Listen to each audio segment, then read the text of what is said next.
এই সপ্তাহের নাটক আকাশ ছোঁয়ার স্বপ্ন। বিশাল ব্রহ্মাণ্ডের বিশাল আকাশ ছোঁয়ার স্বপ্নে কি? জীবনের প্রয়োজনে মানুষের কল্যাণে কাজ করি। ওদের জন্য আমাদের এনজিও কাজ করছে। তোমাদের কোম্পানির এমডি এনজিও আছে? সারাদিন তুমি একা একা থাকো, তোমার অনেক কষ্ট হয় তাই না? আমি একা খেয়ে তোমাকে কে বললো? কি হবে সবকিছু হিসেব করে মিছে মিছে সময়ের কালগুনে ঘরটা বেঁধে ফেলি এই ফাল্গুনে।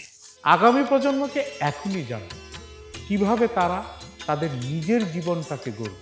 আমরা অনাথ এতিমদের জন্য যদি ভালো কিছু করি তাহলে উনি আমাদের প্রশাসনের সবকিছু দিয়ে সাহায্য করবেন। আমার আজকের এই সফলতার পিছনে সবচেয়ে বড় অবদান তোমার। শিক্ষা থাকলে এক জীবনে মানুষ অনেক কিছু করতে পারে। শেষের দিকে তুমি একটা গান প্রায় শুনতে, তখন বুঝিনি, এখন সেটাই আমাকে কাঁদায়। রহমান। রচনা জামিউর রহমান লেমন, প্রযোজনা আল মামুন। দেখবেন 23 আগস্ট শনিবার রাত 9টায়।